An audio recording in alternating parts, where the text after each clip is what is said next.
everyone. I am Pamela Topjian, and I want to welcome you to Holistic Connections Conversations with Holistic Practitioners. And if you clicked on this video, you saw the thumbnail and you can see what Vanessa is all about. So I will let you introduce yourself and share about what you do in the holistic healing world, please. Okay, perfect. My name is Vanessa Ruiz, and I have about 8 years of experience as a spiritual teacher. I'm also a certified hypnotherapist, which I got that back in 2021. And I am also a Reiki master for the past about 6 years or so. I've been practicing Reiki. So nice. Yeah. Oh, And so yes. do you do all those things together? Like if you have a client, are you going to do Reiki and hypno and maybe a tarot reading along with it? Or does the tarot reading maybe guide you towards how to best help them? Or if you can explain a little about that. Okay. Oh, by the way, I'm also a professional tarot card reader. I forgot to Yeah. mention that. And I've been Oh, doing that for about 8 years. So, I guess I didn't but even know if you mentioned that or not, but I have my notes here, like all the things that you do. So no worries. yeah, So, sorry. I guess how I kind of start off is either I connect with a client, either they message me, which is most of the time, they Hmm. message me and or they schedule themselves. Hmm. So when they message me though, I kind of like see what the person is experiencing, and based off of that, I will suggest, a tarot card reading for clarity and guidance, or Reiki, if they're having some misbalances in their energies, or Hmm. shadow work. I also help individuals with their shadow work, Oh, and nice. I have a mentorship program which I assist them with their gifts. So with their spiritual gifts. So if they're struggling with that, then I will suggest that a one-on-one session. And I like to, so with hypnotherapy, I do use it as an empowering tool. So if anybody needs help with empowerment, or they're one of my students and they need that piece to their mentorship, then will include that. I do something that I think is kind of not common or more unique, which is Reiki hypno, which is Oh, yeah. Reiki and hypno together. And so how that kind of goes, it's something that I kind of just one day was like, well, why don't I just put these together? Yeah. After I became Reiki, no, after I became hypnotherapy certified. And so how that works is, in the session is I put the client into a trance, and then I call in Reiki energy Mm. into our session, and I create imagery for them.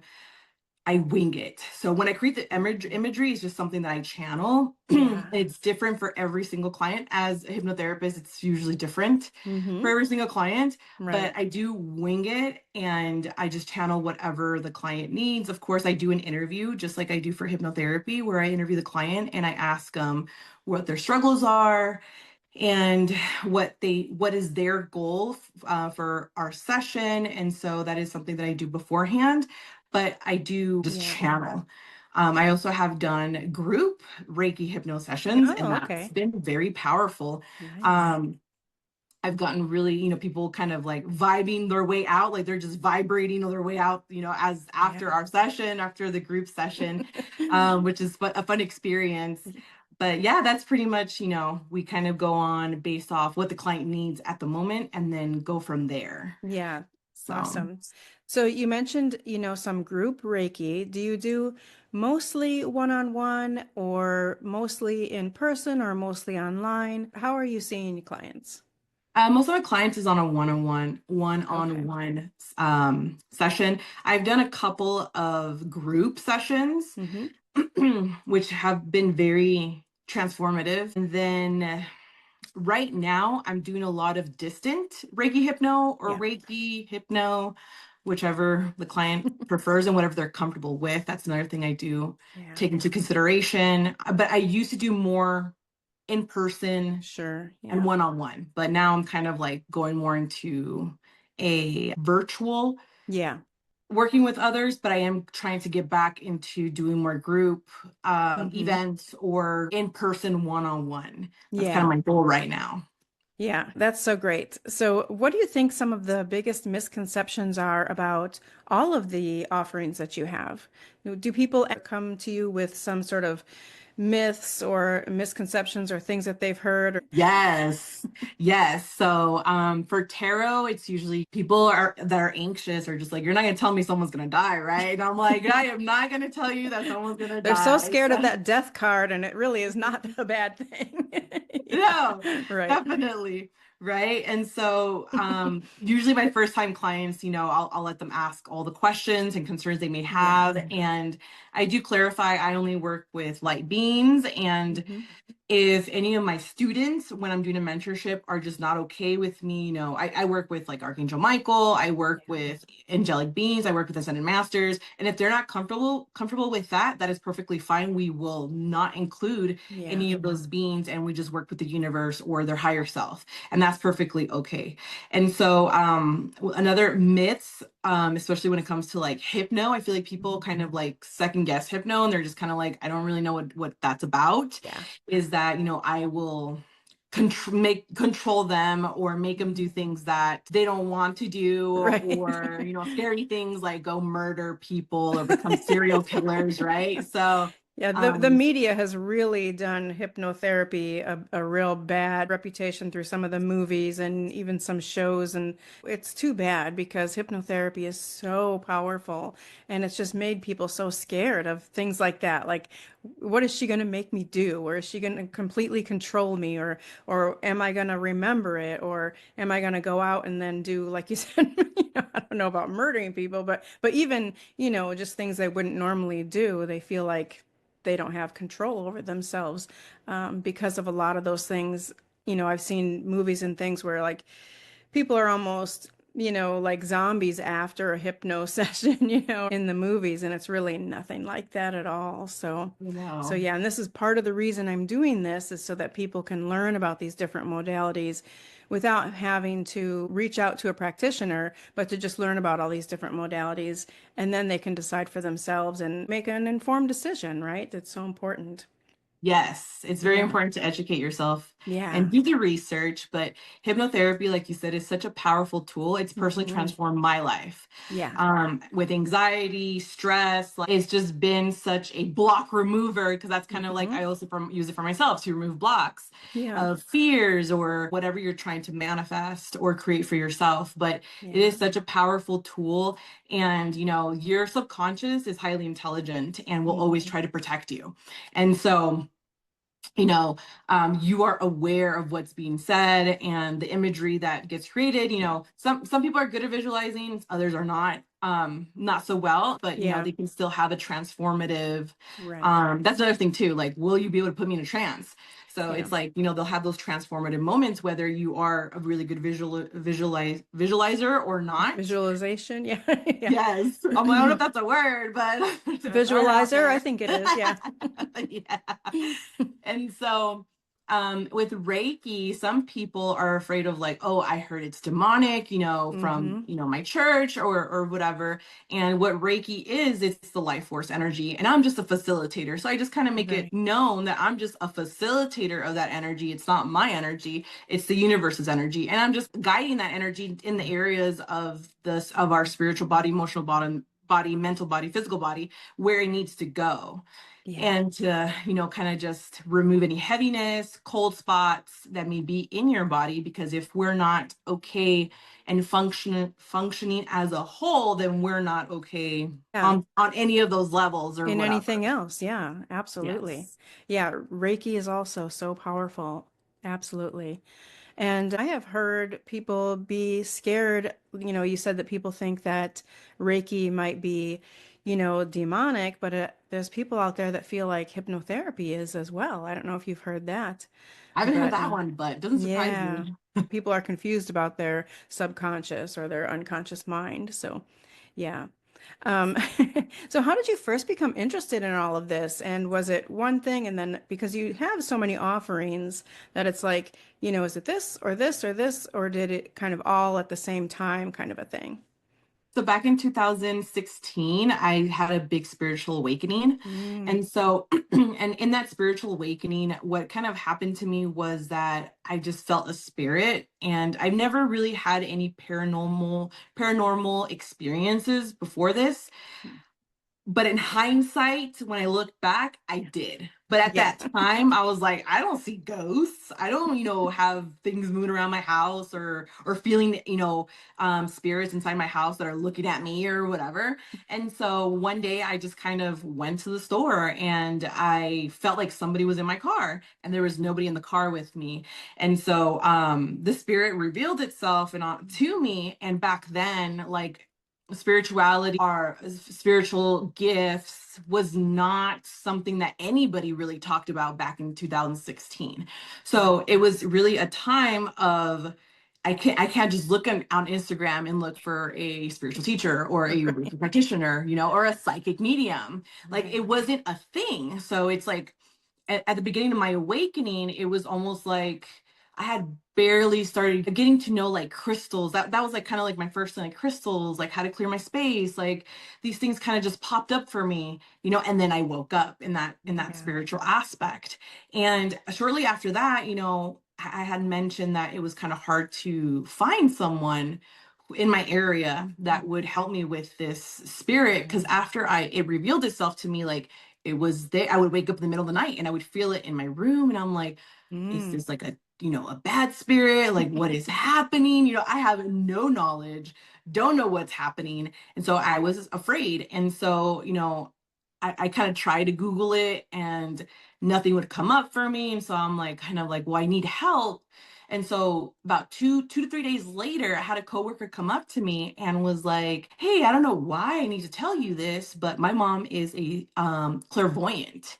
And I'm like, I need to speak to your mom. Like, she is who I've been having on my mind, that I need in my life right now. That's so amazing. I love that. It was a coworker you just said It was a that coworker. just you didn't even ask anything and you have no idea how they knew, but they were just like, I need to tell you this. I don't know why.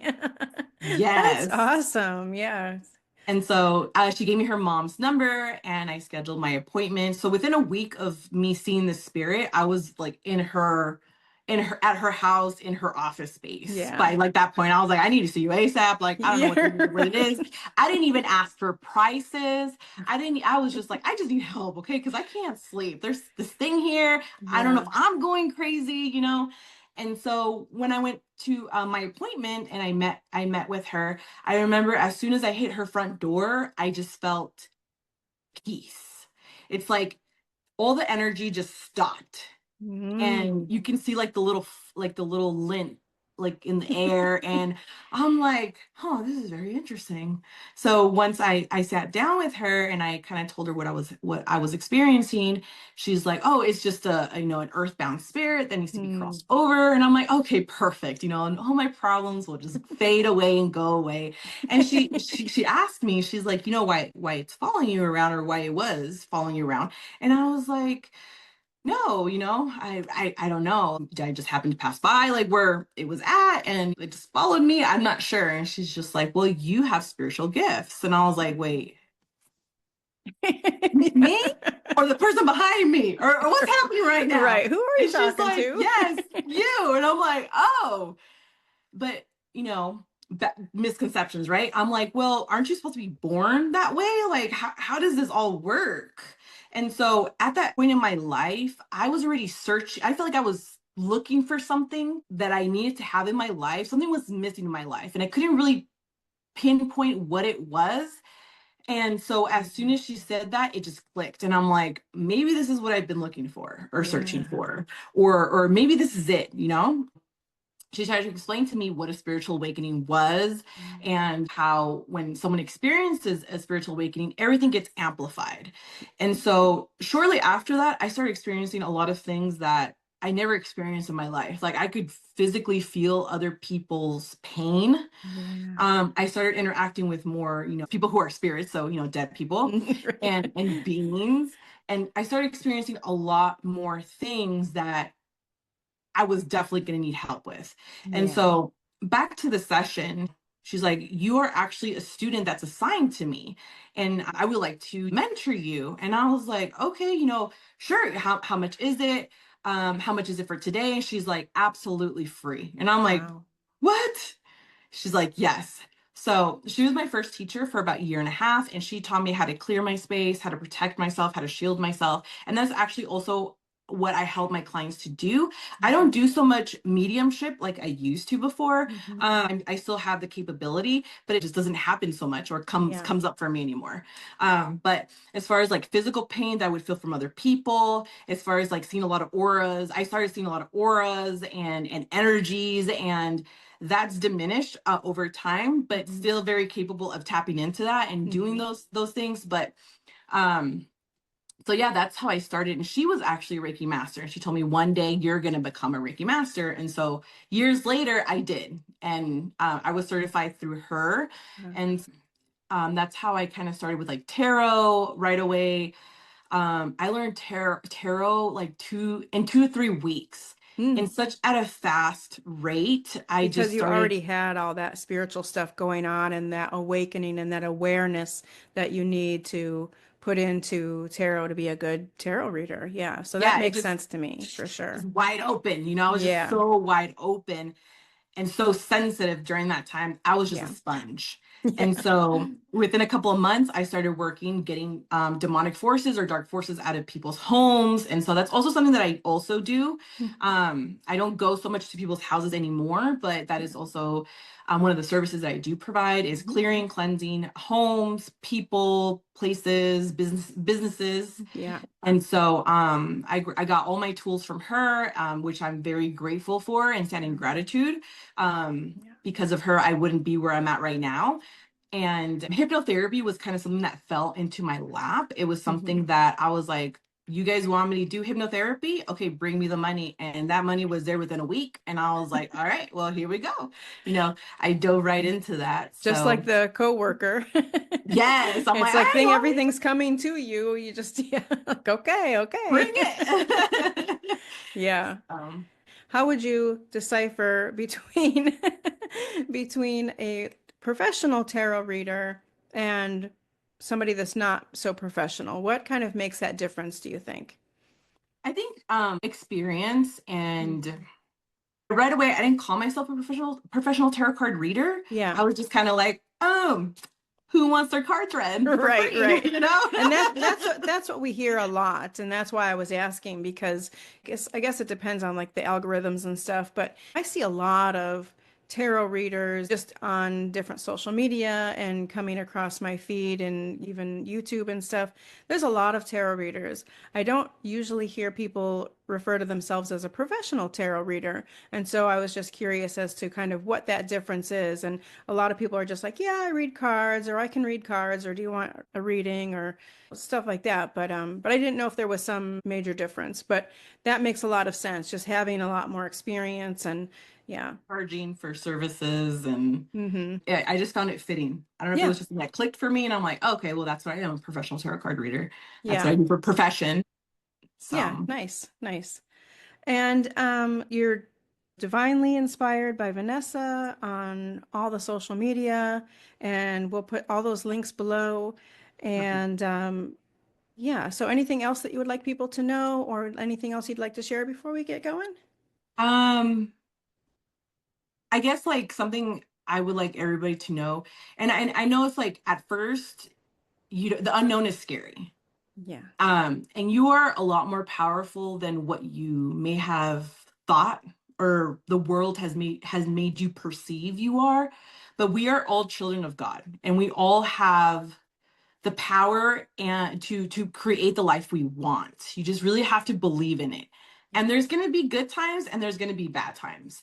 But in the bad times is where we transform the most, Hmm. and where we can find the light after the dark. You can't have the dark without the light. And so shadow work is so important. Yeah. and it's important to not bypass it, Yeah. because the environment you're in right now is manifesting through your subconscious. It's manifested there, it's reflecting back to you what's Mhm. there. And so if there's something that you don't like about your life or about yourself, then all it is really to going inside of yourself and tuning in into, what fears do I have? What's going on? It's so important to know who you are. It's like cleaning a garden, pulling out the weeds. We got to pull out the weeds and clean it up. But you will not stay in the same spot forever as long as you try to find the light, find yourself, work on yourself. And so everything's temporary, nothing is permanent. And, don't take life so serious. Of course, we have to be serious in life, but laugh, have fun. You came here to experience life. You came here to create good memories to take back with you. Once it's our time to go back, to where we come from. Yeah, And yeah, so live life, love yourself, be kind, and just do the best you can, and you can't go wrong. yeah, yeah. I love that. What a great Thank you. message. What a great message. Thank you. So, where is the best place for people to reach out to you if they want to hire you for the services that you offer, or whether they want to just connect with you and get in touch with you to ask more questions? Where's the best place? The best place would be probably Instagram or Facebook. I'm very Okay, pretty active there. So yeah, any questions, concerns, and then if anybody just wants to schedule with me, there's a link in my bio and Instagram to my scheduling website, and you can schedule yourself there as well. great. Great. So was that link tree? Am I remembering that correctly? You have a link tree with your Uh, links in there? yes. Yeah, okay. Okay. Yeah. So we'll put that down below as well. But definitely check out Vanessa on Instagram and Facebook and yeah, thank you so much for being on. This was really great. I'm sure that the listeners and the viewers have learned a lot today, and I am just so appreciative that you were my guest today. So thank you. Thank you for having me. You're so welcome.